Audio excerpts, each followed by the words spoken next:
You don't belong in this cabin, dear. It's for paying customers. Now, move along before you make things unpleasant for everyone." The words, laced with the casual cruelty of inherited wealth, sliced through the quiet hum of the aircraft. They were the words that would unravel the legacy of a titan of industry, end the career of a decorated police officer, and cost an airline a fortune it didn't know it couldn't afford to lose. The incident began as a simple seating dispute on Apex Air's flagship Flight 7117 from Boston to San Francisco. It would end with the entire North American fleet of the airline grounded, its CEO begging on a conference call, and a viral video that laid bare the rot of prejudice festering in the highest echelons of society. When 19-year-old Elara Vance refused to surrender her seat to the wife of a powerful senator, the authorities who were summoned saw only a defiant, out-of-place young woman. They didn't realize they were attempting to strong-arm the one person on the plane who understood the intricate mechanics of the very machine they were standing in.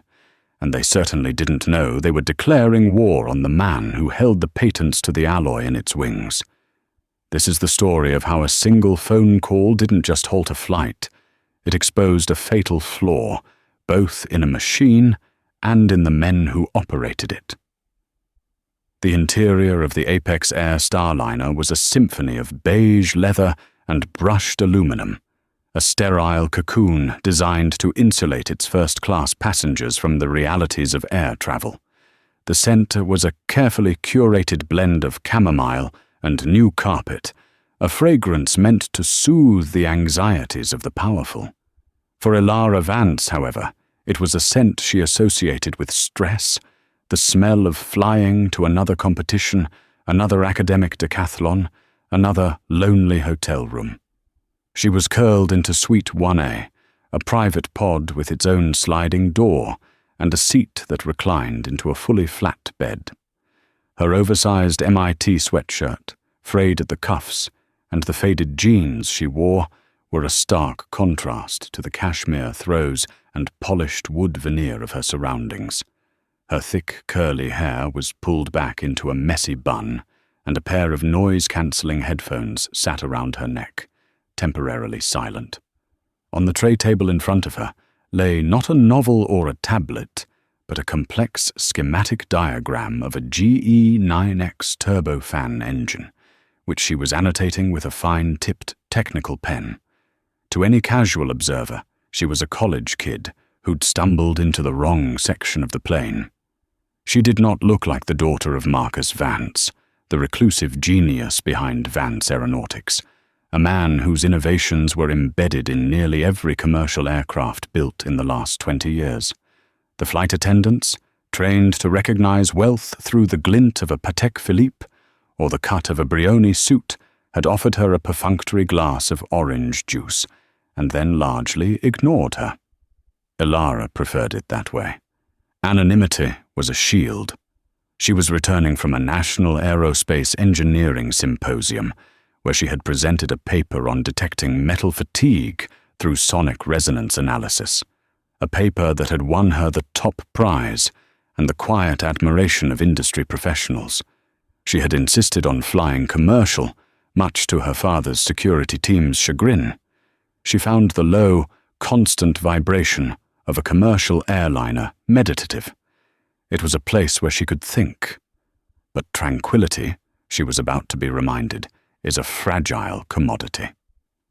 The disruption began not with a shout, but with a sigh of theatrical exasperation. "Charles, honestly, I don't understand the difficulty. I am booked for 1A. My husband's office confirmed it this morning." The voice was imperious, accustomed to immediate compliance. Elara didn't look up, hoping the minor turbulence of another passenger's entitlement would pass her by. It did not. Standing in the aisle was Genevieve Blackwood. She was a woman sculpted by privilege, her silver hair styled into a helmet of immovable perfection. Her cream-colored St. John knit suit was immaculate, her pearls lustrous, her face a carefully maintained mask of polite disdain. She was the wife of Senator Alistair Blackwood, a man whose political influence was as vast as his family's fortune. Trailing her was a flight attendant named Clara, a young woman whose professional smile was beginning to fray at the edges. "Mrs. Blackwood, I do apologize," Clara said, her voice strained. "I see your request in the system, but the seat was assigned to this passenger. We have you in 2A, an identical suite just across the aisle." Genevieve Blackwood's gaze fell upon Ilara. Her eyes, the color of a winter sky, performed a swift, brutal calculus. They scanned the worn sweatshirt, the technical diagram, the scuffed sneakers, and lingered for a fraction of a second too long on Ilara's olive skin. In Genevieve's rigidly ordered world, a young woman who looked like Ilara did not sit in 1A. She served drinks in 1A. "You," Genevieve said, the word not a question but a command. "You're in my seat." Ilara finally looked up, her dark, intelligent eyes meeting the older woman's icy stare. She slowly took a sip of her water, a small act of defiance that did not go unnoticed. "I believe you're mistaken," Ilara said, her voice quiet but clear. She gestured to her phone, where her digital boarding pass was displayed. "My ticket is for 1A. "Impossible," Genevieve scoffed, her voice rising. She turned her fury on Clara. "This is a first-class cabin, not a Greyhound bus. Did you check her credentials? Is she an employee? Perhaps she's a non-revenue passenger who should be bumped." The implication was clear. Ilara was there on a technicality, a charity case occupying space meant for her betters. Clara, visibly intimidated, turned to Ilara. "Ma'am, I am so sorry to ask, but would you mind if I just scanned your pass again? Just to clear up the confusion for Mrs. Blackwood." Ilara didn't argue. She simply held up her phone. The scanner beeped, and the screen on Clara's tablet confirmed it. "Vance, Ilara, seat 1A, paid fare, full." Clara let out a shaky breath. "She is in the correct seat, Mrs. Blackwood. Please let me show you to 2A. We need to prepare for departure." Genevieve's face tightened, the polite mask cracking to reveal the granite beneath. "I am the wife of a United States Senator. I have flown over 3 million miles with this airline. I will not be dictated to by a computer error and some diversity hire who was given a sympathy ticket." The cabin, which had been filled with the low murmur of conversation, fell silent. The insult, both classist and racist, hung in the recycled air like toxic fumes. Ilara's hand, which had been steady, clenched slightly on her pen, leaving a small ink smudge on the schematic. She had heard variations of this her entire life. The surprise, the suspicion, the quiet assumption that she could not possibly have earned her place. "Ma'am," Ilara said, her voice losing its earlier softness and taking on a metallic edge. "I paid for this seat. I am sitting in this seat. Now you are blocking the aisle and delaying the flight." Genevieve gasped, a theatrical gesture of a woman who had never been spoken to in such a manner. "How dare you? You insolent little girl! Do you have any idea who I am?" "I know that you're the woman standing in the aisle of a plane that is supposed to be taking off," Ilara replied flatly. "And frankly, I don't care about anything else." That was the tipping point. For Genevieve Blackwood, it was no longer about the seat. It was about hierarchy. It was about putting this upstart, this anomaly, back in her place. "Get the purser," she commanded Clara. "Get the captain. I want security. This passenger has become aggressive and threatening. I feel unsafe." "Threatening you?" Ilara countered, raising an eyebrow. "I haven't moved from my seat. You're the one shouting." "I am being harassed!" Genevieve shrieked, her voice reaching a pitch that made other passengers wince. "I want her removed from this flight. I want the police." Clara, completely out of her depth, fumbled for the interphone to call the lead purser. The situation was escalating with the terrifying speed of an engine fire. The purser, a man named Mr. Davies with a weary expression and 20 years of service, arrived to find Genevieve in full-blown hysterics, and Ilara sitting silently, watching the scene unfold with an unnerving calm. "What seems to be the issue?" Davies asked, adopting a placating tone. "The issue," Genevieve spat, "is that this person is in a seat that was reserved for me, and she is refusing to cooperate with the crew. She has a hostile attitude, and I want her off this plane." Davies glanced at Ilara. He saw a teenager in a hoodie. He looked at Genevieve. He saw the wife of a powerful politician, a woman whose complaints could end careers. He made a swift, pragmatic calculation. "Miss," Davies said to Ilara, his tone dripping with condescension, "I'm sure we can resolve this. As a gesture of goodwill for the mix-up, we would be happy to move you to another excellent suite and offer you a travel voucher for your trouble." "No," Ilara said, cutting him off. Davies blinked. "I beg your pardon?" "I said no," Ilara repeated, her voice firm. "I am not moving. I will not be bribed into accommodating a woman who just insulted me in front of this entire cabin. Your job is to handle the disruptive passenger, Mr. Davies. And that would be Mrs. Blackwood." Davies's face flushed. He was not accustomed to being corrected by someone who looked like she should be in coach. His professional veneer cracked. "Miss, if you refuse a direct instruction from the flight crew, I will have no choice but to involve the captain and airport security. It would be much easier for everyone if you would just cooperate." "Call them," Genevieve said with a triumphant smirk. "Let's see how cooperative she is when she's talking to a man with a badge." Ilara leaned back in her seat, a flicker of something unreadable in her eyes. It wasn't fear. It was analysis, as if she were calculating the trajectory of a failing rocket. She picked up her technical pen again. "By all means," she said softly. "Call them." Davies retreated to the galley and made the call. "Captain, we have a passenger in 1A refusing crew instructions, requesting port authority officers to the gate."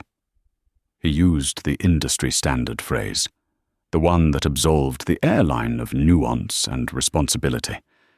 Refusing crew instructions was the magic incantation that transformed a paying customer into a security threat. 10 minutes later, 2 Port Authority police officers boarded the plane. One was young, his face a mask of nervous professionalism. The other was Officer Frank Kincaid. Kincaid was a man who walked with the heavy certainty of someone who believes the world is a simple place of good guys and bad guys, and he was always on the right side. He had a thick neck, a bristling mustache, and eyes that had long ago stopped seeing people and started seeing potential perps. He saw Genevieve Blackwood dabbing at her dry eyes with a linen handkerchief. "Thank heavens, officer," she said, clutching his arm. "She's right there. She's been completely unreasonable. She threatened me." Kincaid looked at Genevieve, wealthy, white, distraught. Then he looked into Suite 1A and saw Ilara. He didn't need to hear her side of the story. The narrative had already been written for him 1,000 times before. He strode down the aisle, his boots heavy on the plush carpet. "All right, miss, let's go," Kincaid barked, stopping directly in front of her pod. "You're holding up the flight. Time to get off." Ilara looked up slowly. "On what grounds?" "On the grounds that the captain wants you off," Kincaid said, his hand resting on his belt near his sidearm. "Now, are you going to walk off, or do I have to carry you off? Your choice." "I have a valid ticket for this seat," Ilara stated, her voice trembling slightly with a surge of adrenaline. "This woman has been harassing me, and your airline's crew is enabling her." I don't care about your ticket, Kincaid sneered. This is private property.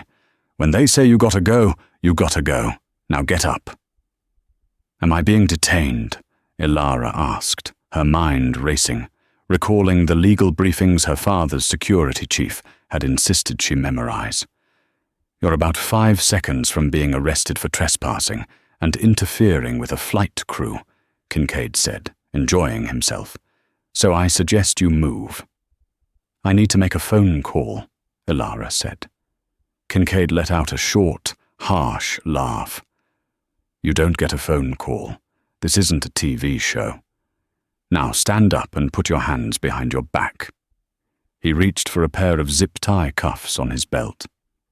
If you are detaining me, I have the right to contact my legal counsel, Ilara said, her voice growing stronger, colder.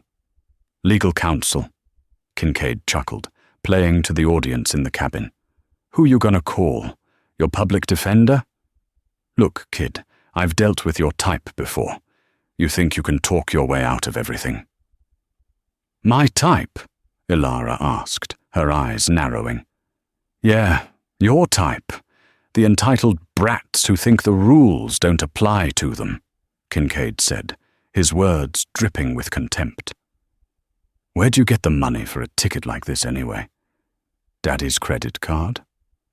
The cabin was thick with a suffocating silence. Even Genevieve Blackwood seemed to realize the officer had gone too far, but she remained quiet, a pleased smirk playing on her lips. I am reaching for my phone, Ilara said, her movements slow and deliberate. It is in my pocket. Keep your hands where I can see them, Kincaid shouted, his hand dropping to his taser. I am calling my father, Ilara said, her gaze locked on the officer's eyes. I promise you, if you lay a hand on me before I finish this call, the consequences will be significant. There was a chilling certainty in her voice, an absolute conviction that gave Kincaid a moment's pause. It was just a flicker of doubt, but it was enough. Ilara pulled out her phone. She didn't search through her contacts. She pressed a single icon on her home screen, a simple black square with a white V. It rang once. Ilara. The voice that came through the speaker was not loud, but it had a resonant depth that seemed to vibrate through the floor of the plane. It was the voice of a man used to absolute command. Dad, Ilara said, and for the first time, a hint of vulnerability crept into her tone. I'm on Apex Flight 719 at Logan. We haven't left the gate. I know. I'm tracking the flight path. The departure was scheduled for 10 minutes ago. What's wrong?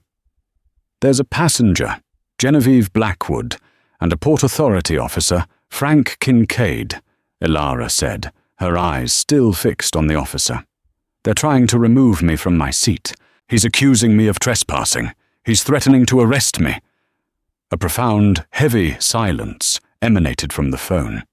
It was not the silence of disconnection, but of a vast and terrible machine spooling up to full power. Put Officer Kincaid on the phone, the voice said, its calm more menacing than any shout. Kincaid scoffed. I'm not talking to her daddy. Put him on the phone, now. The command boomed from the small speaker, sharp and absolute, making several passengers jump. Ilara held the phone out. Kincaid, feeling a sudden, inexplicable chill, leaned in. Yeah, this is Officer Kincaid. Who is this?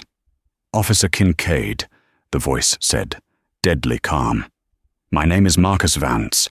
I am the founder and CEO of Vance Aeronautics. My company designs and manufactures the composite fuselage and the proprietary alloy for the turbine blades used in the engines of the very aircraft you are currently standing in. Apex Air is not just my biggest customer. They are my partners. They lease their entire Starliner fleet from a holding company that I own. Kincaid's face went slack. The name Vance was legendary in Boston's tech and manufacturing circles. It was a name that meant billions. So what? Kincaid blustered, his bravado crumbling. "You think you're above the law?" "No, officer," Marcus Vance said.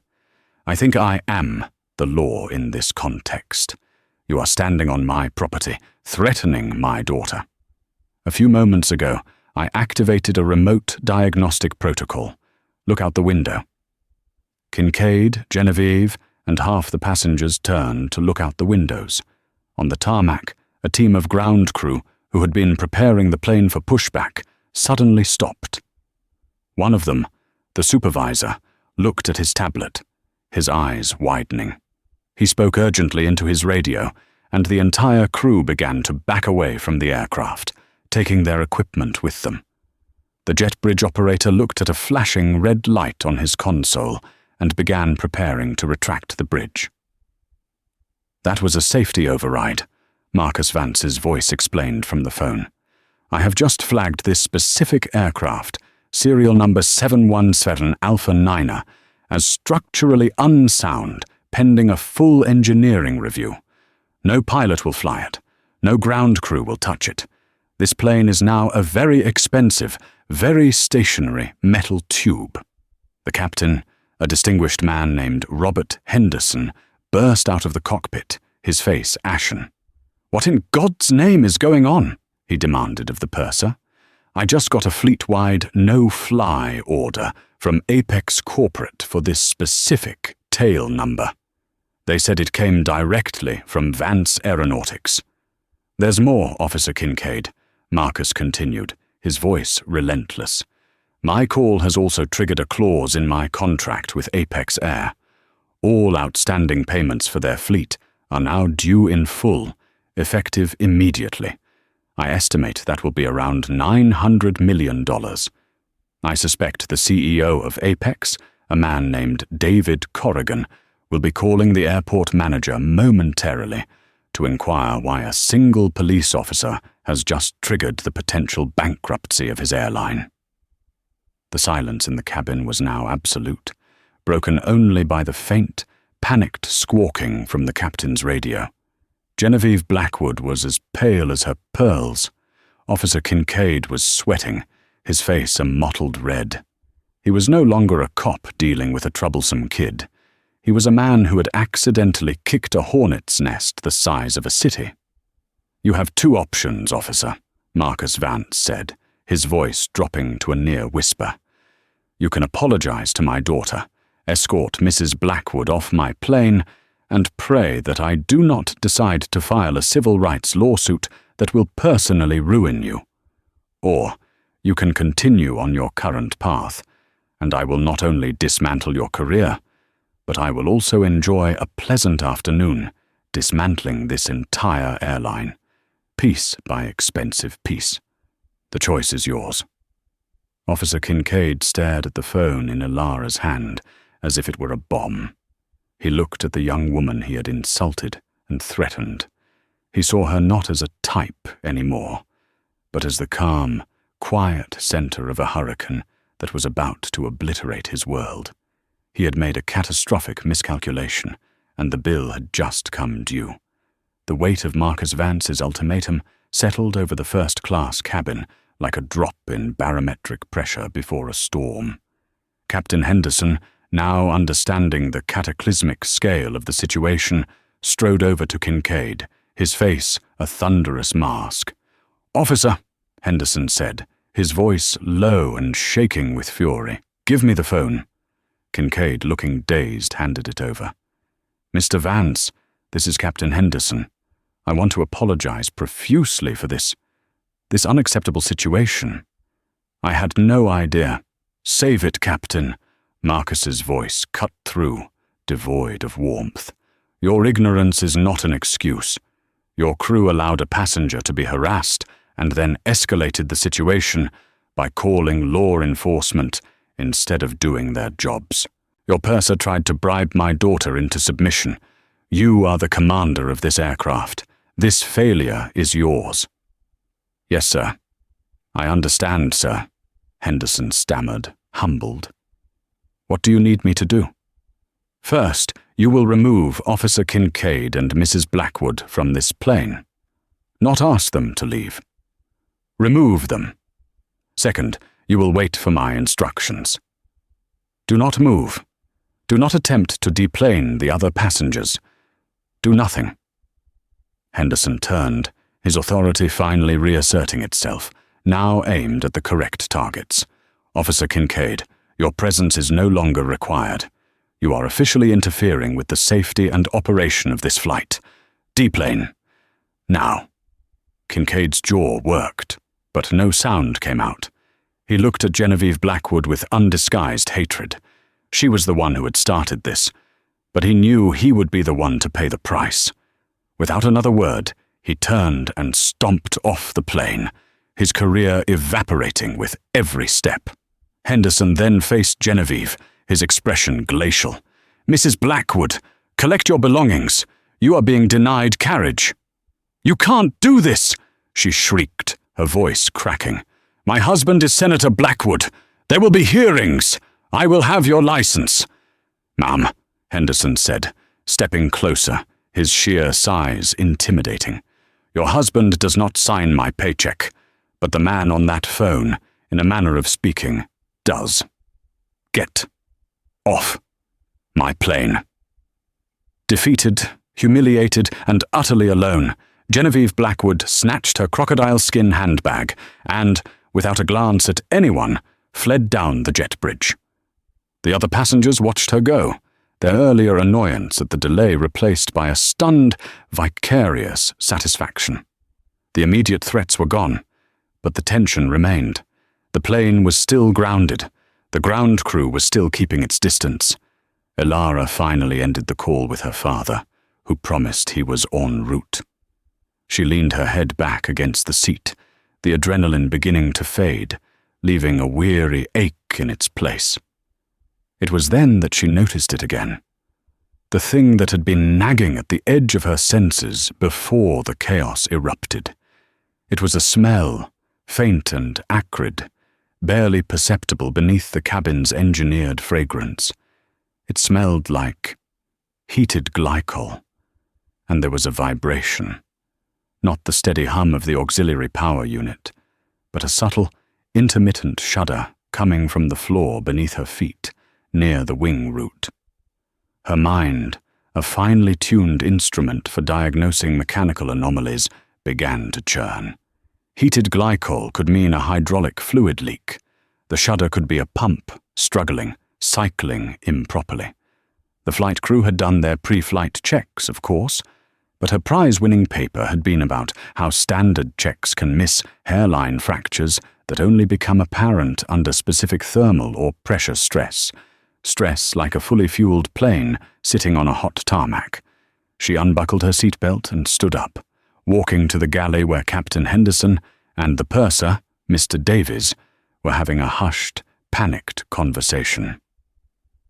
"Captain," Elara said, her voice cutting through their discussion. Henderson turned, his expression softening slightly. "Miss Vance, again, I am so sorry. We are awaiting instructions from your father." "It's not about that anymore," she said, her brow furrowed in concentration. "I think there's a problem with the plane. A real one." Davies the purser rolled his eyes, a flicker of his earlier arrogance returning. "Miss, the aircraft is perfectly fine. The only problem was the disturbance." "No," Elara insisted, ignoring him and focusing on the captain. "I smell heated hydraulic fluid, and I can feel a vibration in the port-side hydraulic pump system. It's inconsistent. It feels like cavitation." Henderson stared at her. He saw a 19-year-old girl, not an engineer. "Young lady, with all due respect, our instruments show everything is green. We ran a full diagnostic." "Your instruments measure pressure and temperature," Elara countered, her confidence growing as she entered her area of expertise. "They don't measure sonic resonance. A hairline fracture in a primary actuator line wouldn't show up as a pressure drop until it was too late. But it would change the frequency of the vibration from the pump. You need to get a maintenance crew to physically inspect the number 3 hydraulic actuator in the port wing flap assembly. The specificity of her statement gave Henderson pause. She wasn't just saying, "Something feels weird." She was naming components. Still, protocol was protocol. "I appreciate your concern, Miss Vance, but I can't ground a plane based on a passenger's feeling." "It's not a feeling," Ilara said, her voice hardening. "It's a diagnosis." Just then, her phone rang. It was her father. She put him on speaker. "Ilara, I'm 5 minutes out. My team is meeting me at the gate. Is everything all right?" "They got rid of the officer and Mrs. Blackwood," Ilara said. "But Dad, there's something else. I think there's a hydraulic leak on this plane." The chief engineer's words hung in the fuel-scented air, heavier than the starliner that loomed beside them. Worst case, well, we wouldn't be having this conversation. The phrase echoed in the cavern of Ilara's mind, a stark, simple statement of an annihilation that had been averted by a smell, a vibration, and a stubborn refusal to be erased. Captain Henderson, a man whose entire identity was built on composure and command, sagged against a baggage cart as if his own internal framework had buckled. The ghost of 200 silent screams passed across his face. Marcus Vance's arm was a steel band around Ilara's shoulders, a familiar anchor in a world that had just tilted on its axis. He whispered, "You did good, kid," his voice thick with a terror she had never heard in it before. It was the sound of a man who builds impenetrable fortresses, realizing his most precious treasure had been standing in an open field all along. Ilara didn't reply. She couldn't. Her gaze was locked on the flawed piece of tubing in the engineer's hand. It was so small, so insignificant.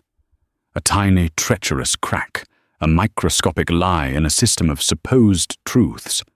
She had spent her life learning the language of machines, the elegant syntax of physics. She understood stress and torsion, resonance and fatigue. But this was different. This was the cold, hard grammar of mortality. She had argued over a seat, a small rectangle of personal space, while a far more absolute void had been waiting just beneath the floorboards. The victory over Genevieve Blackwood, over Officer Kincaid, felt like a child's game played on the lip of a volcano. It was meaningless. What mattered was this small, cracked tube. It was the only truth in the entire universe at that moment. The drive back to the city was a vacuum of unspoken thoughts. The familiar leather scent of her father's Maybach, usually a comfort, felt suffocating. Marcus drove, his knuckles white on the steering wheel, his jaw a hard line of tension. The city lights of Boston blurred past the window, a world blissfully unaware of the catastrophe that hadn't happened. "They're going to want to talk to you," Marcus said finally, his voice unnaturally flat. "The NTSB, the FAA, everyone." Ilara just nodded, watching the reflection of her own face in the dark glass. A stranger looked back at her, a girl with haunted eyes, suddenly years older than the one who had boarded Flight 717 that morning. "I broke them, you know," Marcus continued, not looking at her. "Apex. I made one call and shattered the foundations of a $30 billion company. The CEO, Corrigan, he called me. He was practically weeping, begging. There was no triumph in his voice, only a profound weariness. I built my life on creating systems, Ilara. Systems of leverage, of control, to protect you. And today all of it was useless until the very last moment. All that power, and I couldn't stop one woman from humiliating you, or one cop from threatening you." He finally glanced at her, his eyes filled with a raw, painful vulnerability. "The only thing that mattered today was you. Not my name, not my company. Just you, in that seat, noticing something everyone else missed. "You didn't ground a plane, Dad," she whispered, the words tasting like ash. "You pulled a pin on a grenade you'd already placed in their boardroom." The raw, brutal efficiency of his power had saved her, but it also terrified her. It was a force of nature he could unleash at will, and she was now inextricably linked to it. She wasn't just Alara Vance, the engineering student. She was Alara Vance, the girl who could bring an airline to its knees. The weight of that new identity felt heavier than the grounded Starliner. In the weeks that followed, the world fractured into two distinct realities. The first was the public inferno. Her face was everywhere, a still frame from a passenger's video. Calm, defiant, her chin slightly raised. She became a meme, a symbol, a hashtag. Seat taken, Vance vengeance. She was an unwilling icon for every person who had ever been underestimated, dismissed, or judged on sight. Pundits debated her, articles lionized her, and her inbox filled with thousands of messages from strangers who projected their own struggles and triumphs onto her image. She felt like a ghost, haunting her own life, watching a fictional character named Alara Vance perform heroic deeds, while she, the real Alara, lay awake at night, listening for the phantom shudder of a failing pump, her dreams filled with the acrid smell of heated glycol and the high, thin scream of tearing metal. The second reality was a quiet, sterile world of federal investigations.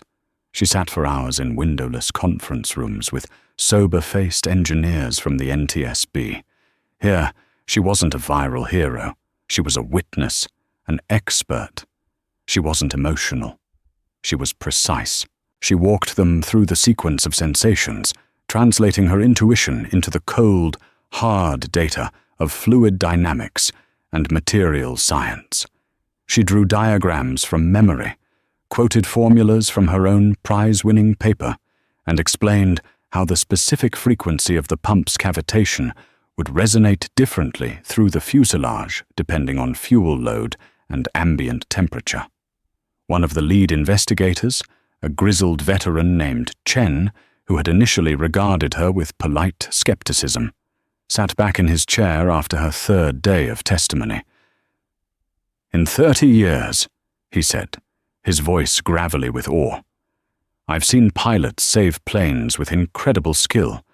I've seen maintenance crews find needles in haystacks, but I have never ever seen a disaster averted by someone who could hear a hairline fracture through 3 inches of composite flooring. Your father didn't save that plane, Miss Vance. You did."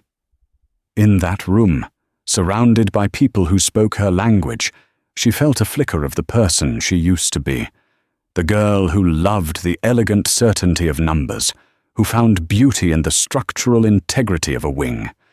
It was a temporary reprieve. The moment she stepped outside, she was the hashtag again. The public fallout for the others was swift and brutal. Genevieve Blackwood vanished from the society pages, her name a toxic asset. Her husband, the senator, found his political capital had evaporated overnight. Prejudice, it turned out, polled poorly. Genevieve was trapped in a prison of her own making, the silent, opulent rooms of her Georgetown mansion, a constant reminder of a world that no longer wanted her. She hadn't just lost a seat on a plane. She had been ejected from her own life. Officer Frank Kincaid's ruin was less gilded. Fired and facing a civil rights lawsuit that would consume what little he had, he became a bitter, invisible man. He had built his identity on a foundation of simple authority, of sorting the world into good guys and bad guys.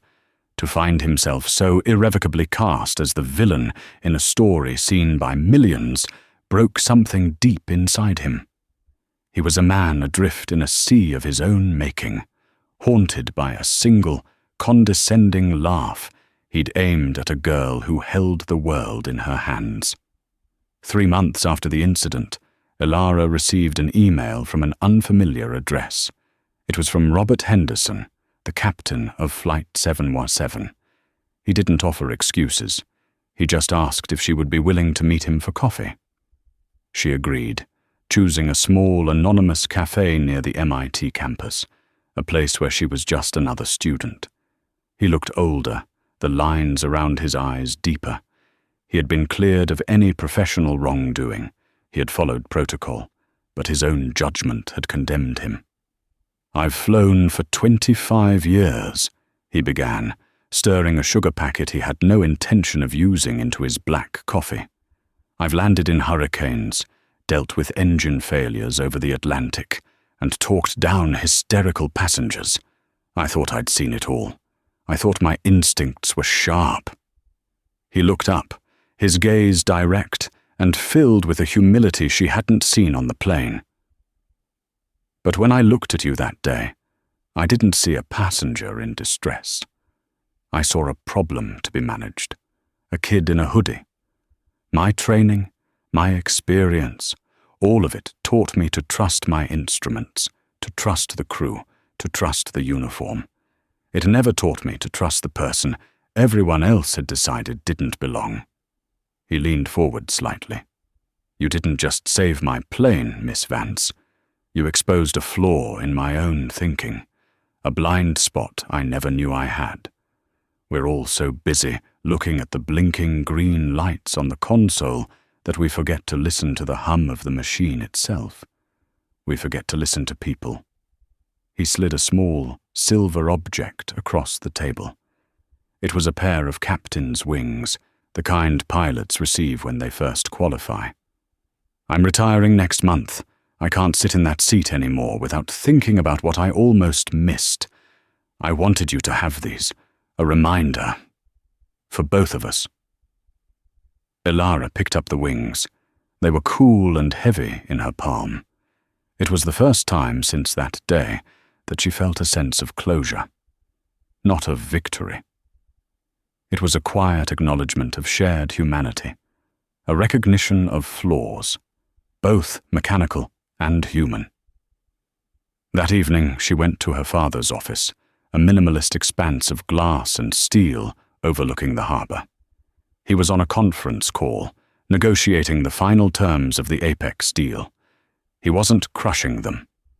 He was rebuilding them. When he finished, he turned to her. "Corrigan caved on the final point. We're taking a 40% stake. We'll refit their entire fleet, on our dime. New sensors based on your resonance diagnostics. New maintenance protocols. They'll be the safest airline in the world." "That's not enough," Ilara said, her voice quiet but firm. Marcus raised an eyebrow. "It's a $900 million investment, Ilara. It's more than enough." "You're fixing the machines," she said, placing Henderson's wings on the polished surface of the desk. But the machines weren't the only thing that broke that day. The people broke. The system broke. The crew, the captain, the police. They all followed their training, and their training led every single one of them to the wrong conclusion. They saw me as the flaw in the system. What good are new sensors on the wings if the people in the cabin have the same old blind spots? Marcus leaned back, studying his daughter. The frightened girl from the car was gone. In her place was a woman forged in the quiet fire of the last few months. "What do you propose?"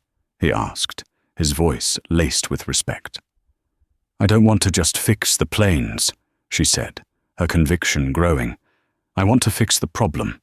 We use the Apex settlement, our new partnership, to fund something new. An initiative, not just scholarships for kids from underserved communities, but a whole new way of training. We teach pilots, engineers, mechanics, and flight attendants to look for the human factor, to question their own biases. We create a program that teaches them that the most valuable diagnostic tool on any aircraft might be the perspective of the person you least expect. We teach them to listen for the resonance of doubt, to trust the intuition that runs counter to the checklist." Her eyes shone with a passion he hadn't seen since she was a little girl, explaining the aerodynamics of a paper airplane. The woman on that flight wanted my seat. She thought it was a symbol of power. She was wrong. A seat is just a place to sit. The real power was the ability to see what no one else could. Let's give that power to more people. Let's build an industry where no one is ever again considered an error in the system.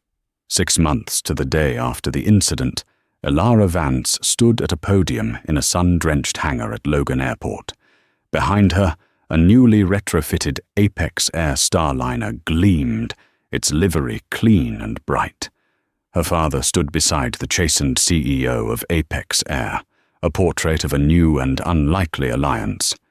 In the front row sat 50 young, brilliant, diverse faces. The inaugural class of the Vance Aviation Safety and Perspective Initiative. 6 months ago, a few hundred yards from where we stand, a series of systems failed, she began, her voice steady, carrying through the cavernous space without a tremor.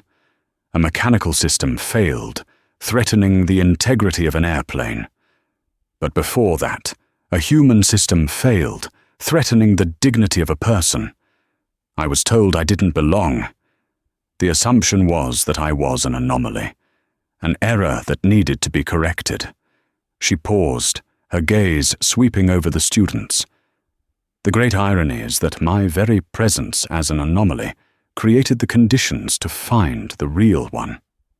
The delay caused by the argument on the ground exposed the mechanical flaw that would have been fatal in the air. Prejudice is a hairline fracture in our judgment.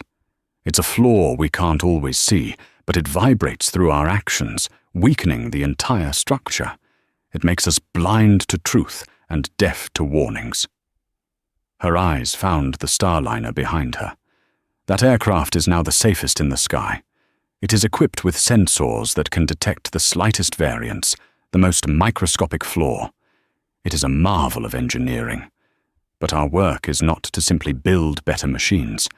It is to build better crews, better pilots, better engineers. To build a system of people who understand that safety isn't just about checklists and diagnostics. It's about perspective. It's about empowering the person who sees the world differently to speak up, and training the person in charge to have the wisdom to listen. She looked back at the inaugural class, at the future of aviation. The woman who confronted me wanted a seat. She thought it was her right. Today, we are not just giving you a seat. We are redesigning the whole cabin. We are building a cockpit with more windows. We are ensuring that the people who keep us safe in the air reflect the vibrant, diverse world on the ground. Because the greatest danger to any system is the assumption that it is perfect. The greatest strength is the voice that dares to say, "I think something is wrong." As applause thundered through the hangar, a powerful roar joined it from outside. The new Starliner, christened the Elara, began its takeoff roll. It lifted into the sky, a silver symbol of a crisis, transformed into progress, its wings catching the light. Elara watched it ascend, the scar of that day no longer a source of pain, but a compass point. It was a reminder that sometimes the only way to fix a broken system is to be the anomaly it cannot ignore, the unexpected variable that changes the entire equation. The sky was not a limit, it was a new beginning,